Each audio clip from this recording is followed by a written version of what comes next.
Hello friends, welcome back to Learn English with Helen. இன்னைக்கு நம்ம daily use பண்ற sentences தான் பார்க்க போறோம். கண்டிப்பா உங்களுக்கு யூஸ்ஃபுல்லா இருக்கும். ஸோ வீடியோவை ஸ்கிப் பண்ணாம ஃபுல்லா பாருங்க. நீங்க இப்பதான் நம்ம சேனல் ஃபர்ஸ்ட் டைம் பார்க்குறீங்களா? Please subscribe the channel and keep supporting me. Without delay, let's get started. First sentence, நீங்கள் முன்பு போல் இல்லை அப்படின்னா நீங்க முன்னாடி இருக்கிற மாதிரி இல்லை, நீங்க மாறிட்டீங்க, ரொம்ப சேஞ்ச் ஆயிட்டீங்கன்னு சொல்வீங்க இல்லையா? அதை எப்படி சொல்லலாம்? You are not the same as before. நீங்க முன்னாடி போல இப்ப இல்லவே இல்லை, நீங்க நிறைய சேஞ்ச் ஆயிட்டீங்கன்றது அர்த்தம். You are not the same as before. Next sentences, அவருக்கு அடுத்த மாதம் 20 வயது அப்படின்னா நெக்ஸ்ட் மந்த் வந்துச்சுன்னா அவருக்கு 20 இயர்ஸ் கம்ப்ளீட் ஆகுது, அவரோட ஏஜ் 20 இயர்ஸ்ன்றதை எப்படி சொல்லலாம் இங்கிலீஷ்ல? He turns 20 next month. Next month வந்தா அவருக்கு 20 இயர்ஸ் ஆகுது. He turns 20 next month. Next sentences, நான் நீண்ட நேரம் காத்திருக்கிறேன், நான் ரொம்ப நேரமா இங்க வெயிட் பண்ணிட்டே இருக்கேன்றதை எப்படி சொல்லலாம்? I have waited for a long time. For a long time னா ரொம்ப நேரமான அர்த்தம். I have waited for a long time. Next sentences, உங்களை பற்றி பெருமை கொள்ளாதீர்கள். ஸோ சில பேர்லாம் அவங்கள பற்றியே ரொம்ப தற்பெருமையா பேசிக்கிட்டே இருப்பாங்க இல்லையா? அதை எப்படி சொல்லலாம்? Don't brag about yourself. braggingனா தற்புகழ்ச்சி, தன்னையே பெருமையா பேசிக்கிறது தான் brag. Don't brag about yourself. உங்களை பத்தியே பெருமையா பேசிக்காதீங்கன்னு அர்த்தம். பெருமை கொள்ளாதீர்கள்னா பெருமையா பேசிக்காதீங்கன்னு அர்த்தம். Don't brag about yourself. Next sentences, உங்களை பற்றி அனைவருக்கும் தெரியும் அப்படின்னா உன்னை பத்தி எல்லாருக்கும் தெரியும்னு சொல்லுவோம் இல்லையா? உங்களை பத்தி எல்லாருக்கும் தெரியும்ன்றதை எப்படி சொல்லலாம்? Everybody knows about you. எல்லாருக்குமே உன்னை பத்தி தெரியும்ன்றது அர்த்தம். Everybody knows about you. Next sentences, நம்பினாலும் நம்பாவிட்டாலும் நான் உண்மையை சொல்கிறேன்.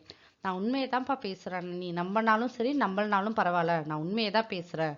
அதை எப்படி சொல்லலாம்?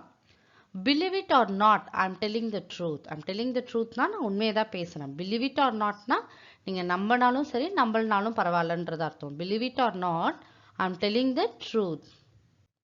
நெக்ஸ்ட் சென்டென்சஸ், அவர் ஒரு வகையில் நல்லவர். ஸோ சொல்லுவோம் இல்லையா, அவங்க ஒரு வகையில் நல்லவங்க தான், நல்லவர் தான் அவர் அப்படின்றத எப்படி சொல்லலாம்? He is good in a way. அவர் ஒரு வகையில் பார்த்தா அவர் நல்லவர் தான் அப்படின்னு சொல்லுவோம் இல்லையா, அதுதான் He is good in a way. Next sentences, அவள் முழு வேலையையும் ஒரு நொடியில் முடித்தாள் அப்படின்னா அவ எல்லா வேலையுமே ஒரு செகண்ட்ல ஒரு நொடியில முடிச்சிட்டான்றதை எப்படி சொல்லலாம்? She completed the entire work in a snap. In a snapனா ஒரு நொடியில அவ முடிச்சிட்டான்றது அர்த்தம். She completed the entire work.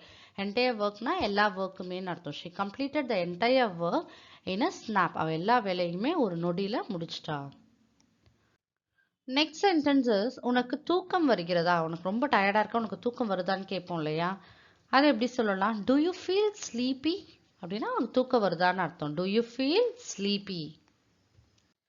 Next sentences, நீ என் அருகில் உட்காரு சொல்லுவோம் இல்லையா, நீ என் பக்கத்துல உட்காந்திக்கோன்னு சொல்லுவோம் இல்லையா, அதை எப்படி சொல்லலாம்? You come and sit next to me. என் பக்கத்துல உட்காந்திக்கோ. You come and sit next to me. Next sentences, எல்லாவற்றையும் ஒரே நேரத்தில் சாப்பிட வேண்டாம் அப்படின்னா எல்லாத்தையும் ஒரே நேரத்துல சாப்பிடாதீங்கன்றதை எப்படி சொல்லலாம்? Don't eat everything at once. At onceனா ஒரே நேரத்துல ஒரே சமயத்துலன்னு அர்த்தம். Don't eat everything at once. எல்லாத்தையும் ஒரே நேரத்திலே சாப்பிட்றாதீங்கன்றது அர்த்தம்.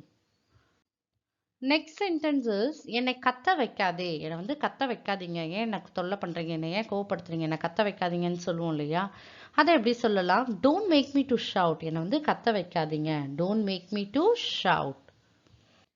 நெக்ஸ்ட் சென்டென்சஸ், பொறுமையாக இல்லாததுக்காக வருத்தப்படுகிறேன்.